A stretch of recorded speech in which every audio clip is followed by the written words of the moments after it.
Les vraies voix Sud Radio, le grand débat du jour. Un grand quotidien britannique comme le Times qui écrit « Marine Le Pen est favorite pour la prochaine élection présidentielle pour devenir présidente ». Dans le sondage qui est sorti dans le JDD, Marine Le Pen et les députés du Rassemblement National ont été l'opposition la plus sérieuse et la plus crédible. Lancer une campagne dite de dédiabolisation montre ses limites et à la fois son échec. Vous savez, j'ai toujours considéré que la dédiabolisation était pour nous l'obligation de nous montrer tels que nous sommes. La ligne gagnante, c'est celle-là. Nous incarnons la voie du sérieux, la voie de la raison. Et nous sommes très loin des caricatures qui pouvaient être faites de nous. Beaucoup de Français se disent que nous sommes aujourd'hui la seule alternance à la politique qui est conduite. Et il faut continuer à faire ce travail-là. Et cette question du jour, le RN a-t-il fini sa dédiabolisation? Vous dites oui à 68%. Et c'est Olivier Dussopt qui a dit, je le rappelle, que Marine Le Pen avait été bien plus républicaine que certains élus de la NUPES lors d'un débat sur la réforme des retraites pour le chef de file des Insoumis, Mathilde Panot. C'est une honte, Philippe. Oui, même si au RN, certains prennent le contre-pied de Mathilde Panot, je cite, le vrai visage du RN émerge loin des caricatures médiatiques. C'est le député RN Kevin Mauvieux qui dit ça. Alors, même si Olivier Dussopt a remercié Marine Le Pen, il affirme toutefois que la majorité présidentielle n'a rien en commun avec le Rassemblement National. Est-ce que pour vous, aujourd'hui, le RN est un parti comme les autres et que la dédiabolisation est terminée? Ou pour vous, est-ce qu'il doit être maintenu hors de ce qu'on appelle l'arc républicain? Aude attend vos appels au 0826 300 300. Et notre invité pour en parler, William Emmanuel, est avec nous, directeur de Bastille Magazine et auteur du livre « Nous, le peuple, la démocratie face à ses ennemis », publié aux éditions chez VA Éditions. Bonsoir, bien sûr. Bonsoir. Bienvenue, pardon, bonsoir, pas bien sûr. Bonsoir à vous. On vous accueille avec plaisir. On revient avec vous dans quelques instants. D'abord, un petit tour de table, Philippe Bilger, sur cette dédiabolisation du Rassemblement National. Je trouve qu'il est extravagant qu'il y ait une polémique à la suite de cette phrase d'Olivier Dussopt. Il parlait non pas tant du fond avec lequel Renaissance demeure complètement en hostilité, mais il parlait d'une certaine attitude à l'Assemblée nationale. Et il est extravagant que le simple fait de dire que le Rassemblement national, sur ce plan-là, a été plus républicain que les fils qui crèvent les yeux et l'esprit, a créé une polémique. Si je peux rajouter quelque chose, la dédiabolisation, elle devrait être opérée déjà. Mais simplement, pourquoi ne va-t-elle pas jusqu'au bout? C'est que d'abord, on n'y croit pas qu'on fait de la part du Rassemblement national. Et deuxième élément, il est plus sérieux, c'est que ceux qui constituent l'opinion en France, et notamment beaucoup de médias, ont besoin d'un Rassemblement national diabolisé. S'ils n'avaient plus ce Rassemblement national, mais qu'est-ce qu'il pourrait bien critiquer et battre en brèche? Je crois que c'est pour cela que je n'ai pas de crainte, même sur 2027. Écoutez, d'abord, les électeurs depuis longtemps ont opéré cette dédiabolisation. Ils se fichent complètement des oukases des médias, parce que ce sont les médias et une certaine gauche qui a fait de l'antifascisme de bazar, parce que normalement il faut des fascistes pour faire de l'antifascisme, mais eux, il faut de l'antifascisme sans fascisme, ce qui est beaucoup plus rigolo. Et cet antifascisme stupide est devenu leur seule identité. La réalité, c'est que si vous enlevez, pas seulement aux médias, mais à la NUPES, si vous voulez, le genre, les postures, les poses de Mathilde Panot qu'elle elle-même ne croit pas, il ne leur reste rien. Et ils sont orphelins.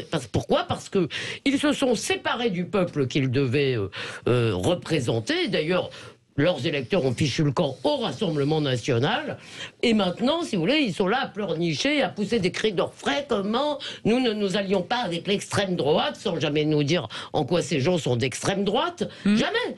On n'a jamais, si vous voulez, sur le papier, il ne nous dit jamais en quoi Marine Le Pen c'est mal, en quoi c'est mal, c'est tout, c'est des nazis, des fascistes, mais c'est complètement stupide. Et en réalité, plus personne n'y croit. Donc je suis d'accord avec Philippe, le fait que cette phrase fasse polémique, c'est quand même un festival de posture. C'est la comédie. Eh ben, mes amis, je vais pas du tout être d'accord avec vous, parce que Olivier Dussopt, c'est pas n'importe qui, c'est quand même l'aile gauche de la Macronie, et qui considère que Marine Le Pen est plus républicaine que les gens de la NUPES, de ses anciens amis, Parti Socialiste, Olivier Faure compris. Moi, je ne crois pas au hasard en politique. Cette phrase, elle a été mûrement réfléchie par Olivier Dussopt, qu'on me dise pas qu'il est fatigué avec les retraites, c'est quelque chose qu'il pose, et c'est posé de manière à faire réagir. C'est effectivement ce fameux ballon que Emmanuel Macron aime lancer pour voir comment l'opinion publique va s'en saisir. Qu'est-ce qui se joue là ? Il se joue la dissolution, mes amis. Il se joue le fait qu'Emmanuel Macron est en train de provoquer le débat autour du Front National en imaginant le remaniement et après, dans quelques mois, l'éventualité d'une dissolution qui était d'actualité. Rappelons-nous, on a eu ce débat-là il y a quelques semaines. Ça, c'est le premier point politique de ma lecture politique, Elisabeth. Deuxième point, moi, je n'oublie pas qu'est-ce que le Front National. Tu connais mes origines juives. Jamais Marine Le Pen a enlevé les propos du père de Jean-Marie Le Pen concernant les chambres à gaz. Mais c'est une blague. Pour fréquenter, Elisabeth, pour fréquenter... Bien sûr que si. Là, non, mais là, tu mens. Non, je suis désolé. Je suis désolé. Elle a dit elle-même, dans Le Point, la Shoah et l'extermination des Juifs, c'est le pire crime de l'histoire. Alors, si elle a dit ça, j'enlève ce que je viens de dire. Mais pour connaître sur le terrain en région sud, qui sont les militants du Front National, Elisabeth? Ce ne sont pas des gens qui ont un engagement politique traditionnel, puisque leur engagement politique se construit dans le rejet, en l'occurrence en région sud, des immigrés. Est-ce que... mais je les connais, excuse-moi, j'ai fait campagne. T'es pas le seul à les connaître. On a fait campagne contre eux avec Mariani. Je les ai rencontrés dans les meetings. Est-ce qu'on construit une ligne politique sur le rejet de l'autre? C'est pour ça que moi je considère que les propos d'Olivier Dussopt sont des propos qui sont aujourd'hui très intéressants à la lecture politique de ce que peut faire Emmanuel Macron. Avant de recevoir William Emmanuel, allez-y Elisabeth. Non, je veux juste dire que le rejet de l'immigration n'est pas le rejet des immigrés. On a le droit d'être contre l'immigration sans être traité de raciste. Allez, William Emmanuel, après ce petit tour de table, est-ce que finalement le RN est en phase de dédiabolisation aujourd'hui? Ou est-ce qu'il l'a carrément terminé, sa dédiabolisation? Écoutez, d'un point de vue factuel, la candidate du Rassemblement national a été au second tour en 2017 puis en 2022. Donc des gens peuvent estimer que la dédiabolisation a fonctionné, il me semble. Ensuite, les idées du Front National ont tout de même percolé au cours des dernières décennies, au point que beaucoup de partis politiques qui se présentaient comme républicains ont repris le discours sur l'immigration, sur la sécurité, etc. Donc il y a un glissement à droite de la société française depuis un moment, qui est organisé sous l'effet de la poussée du Front National. Et aujourd'hui, on dit, est-ce que c'est dédiabolisé ou pas? La perspective d'une victoire de Marine Le Pen est envisagée de manière très sérieuse, aussi bien à droite qu'à gauche. Donc j'ai envie de dire que le processus, il n'y a plus de questions. Est déjà enclenché. Philippe Bilger. Est-ce que vous ne croyez pas tout de même, vous avez évoqué la présence de Marine Le Pen à 2 reprises au second tour, c'est tout à fait exact, mais est-ce que vous ne croyez pas que cette dédiabolisation aura toujours sa limite au moment de l'élection suprême et au second tour? Pardon pour cette réflexion qui pourra apparaître simpliste, est-ce que vous ne croyez pas que le nom de Le Pen constituera toujours dans l'esprit public, pour un certain nombre de gens, une sorte d'obstacle? Alors, il y a 2 points, si vous voulez. D'une part, quelle est l'alternative aujourd'hui à Emmanuel Macron? Il n'y a pas d'autre candidat à droite ou à gauche qui a le brevet de présidentiabilité, si je puis dire. Deuxièmement, dans d'autres pays européens, comme la Hongrie ou l'Italie, des gens qui étaient considérés comme très à droite, voire à l'extrême droite, ont accédé au pouvoir et ensuite ont modéré leur discours. Giorgia Meloni, par exemple, en Italie, a changé un peu de position sur la guerre en Ukraine, de même que Marine Le Pen, du reste, puisqu'elle était plutôt perçue comme pro-russe avant le conflit, et que désormais, elle s'est alignée sur une position qui est celle de la plupart des pays occidentaux. Donc, si vous voulez, je ne pense pas que le débat puisse se porter sur le nom de Marine Le Pen, sinon elle ne serait pas parvenue 2 fois au second tour. C'est au cours des 2 derniers scrutins présidentiels, et je ne pense pas que ça risque d'empêcher les Français de voter pour elle. Le problème, c'est qu'il n'y a pas d'alternative aussi bien à gauche qu'à droite aujourd'hui. On a l'impression qu'il y a un désert et que ça se joue entre le parti d'Emmanuel Macron et l'extrême droite. Donc, si vous voulez, comme la démocratie a besoin de respiration, l'alternance se joue désormais entre Emmanuel Macron et Marine Le Pen. Elisabeth Lévy. Non, moi, je voudrais juste ajouter une chose. D'abord, sur le nom de Le Pen, je n'en sais rien, en fait, parce qu'évidemment, la NUPES va jouer ça, si vous voulez, à nous en faire des tonnes, et les médias, et France Inter, bref, on connaît tout ça. Et ce serait de bonne guerre, Elisabeth Lévy, enfin, dans leur combat. Non, c'est pas de bonne guerre de nous prendre pour des débiles. On peut les attaquer politiquement sans nous faire croire qu'on a des nazis à nos portes. Ça, c'est pas de bonne guerre. C'est nous prendre pour des cons, pardon. Ma chère Cécile, je ne dis pas ça pour vous, je dis ça pour tout ce discours qu'on entend sur France Inter toute la sainte journée et qui, à mon avis, fait insulte à notre intelligence. Non, je voulais ajouter un mot sur la notion d'arc républicain. C'est simple. Soit, si le Rassemblement national n'est pas un parti républicain, nous avons des institutions, nous avons des juges, et à ce moment-là, il ne faut pas qu'ils puissent se présenter aux élections. Depuis quand on laisserait des gens non républicains se présenter aux élections? Donc, ce procès est un procès, encore une fois, stupide. Ils n'ont aucun argument, parce que s'ils avaient un argument, ça fait longtemps que le RN ne pourrait pas se présenter. Et dernière chose, on a bien vu ce qui s'est passé à l'Assemblée.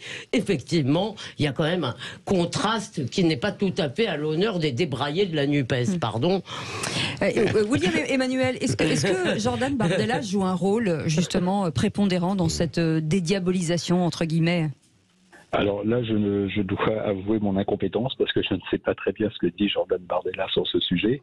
Mais je pense qu'au-delà des... Non, mais sur l'image de la jeunesse, sur son... En fait, quand le Front National est entré assez massivement à l'Assemblée nationale à l'issue des dernières élections législatives, vous avez bien remarqué que les députés du Front National, du Rassemblement National, comme il s'appelle maintenant, étaient plutôt bien habillés, rasés de près, cravatés, etc. Et ils se tenaient plutôt bien. Donc je pense que tout ça entre dans le cadre d'une stratégie pour se faire accepter des électeurs et de ne plus effrayer les électeurs.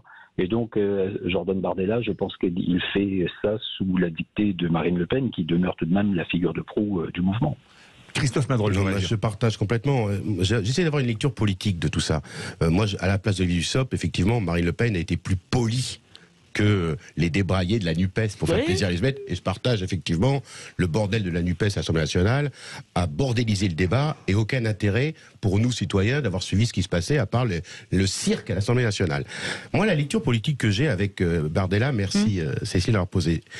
Le fait qu'elle nomme Bardella comme présidente du mouvement, rajeunit et montre une image beaucoup plus jeune et beaucoup plus dynamique du Front National, qui était le parti des vieux de l'OAS, des anciens de l'Algérie, etc., etc. C'était l'image de ma génération, de notre génération, un certain nombre. Aujourd'hui, c'est une image moderne de la politique. Et quand on regarde les propositions de Marine Le Pen, rappelez-vous le débat qu'on a eu ici sur l'avortement. Jamais le Front National, le fait de mettre dans la Constitution l'avortement, c'était une proposition que Marine Le Pen a repris. On en a débattu ici. Il y a des thématiques où elle crante le fait qu'elle devienne respectable. Pas forcément républicaine, je ne rentre pas dans ce débat-là, mais respectable. D'où l'image de l'ensemble des parlementaires qui sont cravatés, qui sont propres sur eux, qui sont repolonisés. Mais aujourd'hui, le fond... Moi, j'ai du mal à le voir. Je continuerai, excuse-moi, à combattre le Front National parce qu'il porte des idées qui ne sont pas les miennes. Et aussi sur les questions migratoires. On ne se construit pas sur le rejet de l'autre, chère Elisabeth. Mais je répète que ce n'est pas le rejet de l'autre, c'est le rejet de la submersion migratoire et qu'on peut rejeter l'immigration sans rejeter les immigrés. Et ça, je tiens beaucoup à se distinguer. William Emmanuel, est-ce que vous ne croyez pas quelque part que ce qu'on appelait, peut-être un peu trivialement, l'arc républicain a du plomb dans l'aile, mais que le plafond de verre, comme ça s'est passé à la dernière présidentielle où Marine Le Pen est passée de 33 à 42%, l'empêchera toujours de passer la barre fatidique des 50%, sauf à avoir un candidat de la NUPES en face d'elle au second tour. Alors, je pense que l'arc républicain ne fonctionne plus. Sinon, le Front National n'aurait pas eu autant de députés. Et je pense que le plafond de verre pour Marine Le Pen portera davantage sur la perception qu'ont les Français de sa capacité à diriger le pays que sur le rejet de ses idées. En clair, est-ce qu'elle a la compétence pour devenir présidente de la République? La question s'est posée en 2017, elle s'est de nouveau posée en 2022. Va-t-elle se poser de nouveau en 2027 ou est-ce que les électeurs se passeront à autre chose en disant de toute façon on a essayé la droite, on a essayé la gauche, on a essayé là en même temps? Est-ce que ce n'est pas le moment de choisir quelqu'un d'autre, même si on sait que la personne est un peu limitée? 20 secondes. Un mot, je voulais juste rappeler. Pardon Elisabeth, un mot. Il est intéressant de noter que de l'arc républicain, LFI est exclu aussi. Mais moi, j'ai exclu ni l'un ni l'autre, à vrai dire. Non, je voulais juste rajouter un mot pour les oublieux. C'est que Marine Le Pen a fait une chose qui est quand même, on peut l'accréditer peut-être du fait que c'était assez douloureux personnellement, elle a fichu son père dehors. Ce n'était pas si simple et c'était pas du flanc, contrairement à ce qu'on nous a dit. Donc quand même, on peut au moins lui faire crédit. Moi, c'est très clair. Je crois plus, en tant qu'homme de gauche, que l'arc républicain fonctionnera la prochaine fois, Philippe. Je pense qu'effectivement, si Marine Le Pen est face à qui que ce soit, le risque qu'elle gagne la présidentielle, pour moi qui est un risque, chère Elisabeth, est réel. Rappelez-vous que le débat, il faut rappeler l'histoire, entre Manuel Valls et François Hollande au moment des régionales. Dans la région sud, si je n'avais pas avec Castaner retiré ma liste au profit de Christian Estrosi, c'était Marion Maréchal Le Pen qui gagnait la région sud, région de 5 millions d'habitants. Idem dans l'Est. Il faut se rappeler que le jeu du Front National remonte et la stratégie du Front National fait qu'aujourd'hui, le plan de gouvernement n'existera pas la prochaine fois. Merci beaucoup William Emmanuel, directeur de Bastille Magazine et auteur de ce livre « Nous, le peuple, la démocratie face à ses ennemis », publié chez VA Éditions. Vous restez avec nous dans un instant. La suite des vraies voix et c'est le quiz de l'actu. Déjà, ça fait sourire, ça fait sourire. On aime ça. Allez, à tout de suite.